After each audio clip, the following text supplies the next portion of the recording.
Friends, सरकारी नौकरी के चैनल पर आप सबका स्वागत है और उम्मीद करता हूं आप लोग बहुत अच्छे होंगे और बहुत अच्छे से प्रिपरेशन कर रहे होंगे। तो आज हम लोग बात करने वाले हैं आईटीबीपी में निकले एक बहुत ही अच्छी वैकेंसी हेड कांस्टेबल और कांस्टेबल के मोटर मैकेनिक के बारे में। तो विस्तार से चर्चा करते हैं कि आखिर नोटिफिकेशन में क्या दिया गया है। पर ये फॉर्म बस मेल पर्सन ही भर सकते हैं, वो भी इंडियन और एज वेल एज नेपाल और भूटान के भी लोग भर सकते हैं। ये ग्रुप सी का जॉब है जिसका परमानेंट होने का चांसेस काफ़ी ज़्यादा हैं। और अब बात कर रहे थे यहाँ पर पे स्केल के बारे में। तो हेड कांस्टेबल का जो है लेवल 4 का जॉब है और इसका बेसिक पे है 25,500 से लेकर 81,100। और कांस्टेबल का लेवल 3 का जॉब है जिसका पे लेवल 81,700 से लेकर 59,100 तक बेसिक पे लेवल है।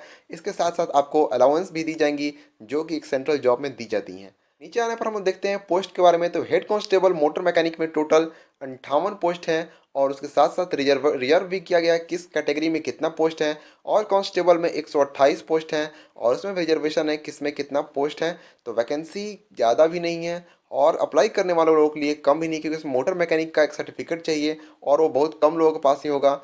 सो अपॉर्चुनिटी अच्छी है जिसके पास मोटर मैकेनिक का एक सर्टिफिकेट होगा। तो बात करते हैं आगे और क्या क्या दिया हुआ है इसमें। हम बस इंपॉर्टेंट पॉइंट डील कर रहे हैं। तो यहाँ पर दिया गया है कि 10% वैकेंसी जो है वो एक्स सर्विसमैन के लिए रिजर्व किया गया है और अगर किसी परिस्थिति में तो वो 10% वैकेंसी फुलफिल नहीं होता है तो वो नॉन एक्स सर्विसमैन, इसका मतलब कि जनरल कैंडिडेट के साथ ही उस वैकेंसी को फिल कर दिया जाएगा।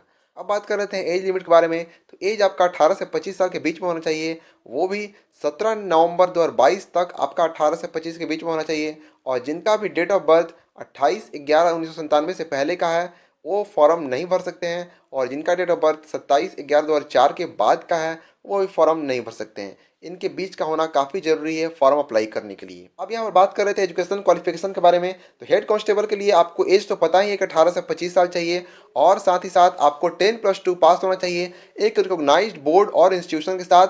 और दूसरा में आपके पास एक सर्टिफिकेट होना चाहिए मोटर मैकेनिक का एक रिकॉग्नाइज्ड इंस्टीट्यूशन या आईटीआई का, जिसके साथ साथ 3 इयर्स का प्रैक्टिकल एक्सपीरियंस भी चाहिए एक रेपुटेटेड वर्कशॉप में, या आपको 3 साल का डिप्लोमा चाहिए ऑटोमोबाइल इंजीनियरिंग में।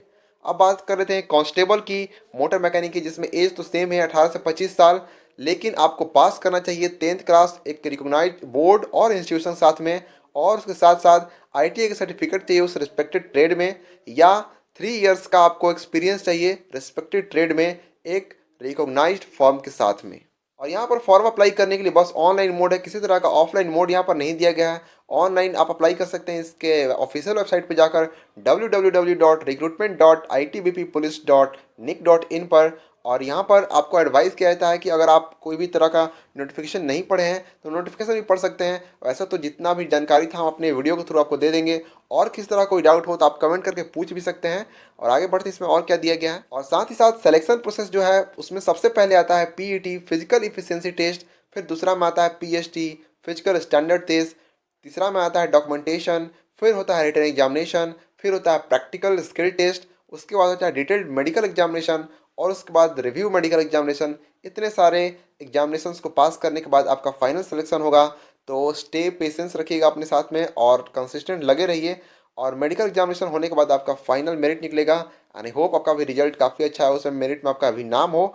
और ऑनलाइन एप्लीकेशन करने का जो डेट है वो 29 अक्टूबर 2022 से लेकर आपको 27 दिसंबर 2022 तक है। इस बीच में आप कभी भी जाकर इसको अप्लाई कर सकते हैं। लास्ट डेट का वेट ना करें, लास्ट में काफ़ी सारी साइट्स स्लो होने लगती हैं। आई होप आपको वीडियो समझ में आया हो। अगर किसी तरह कोई प्रॉब्लम हो तो आप कमेंट करके पूछ सकते हैं।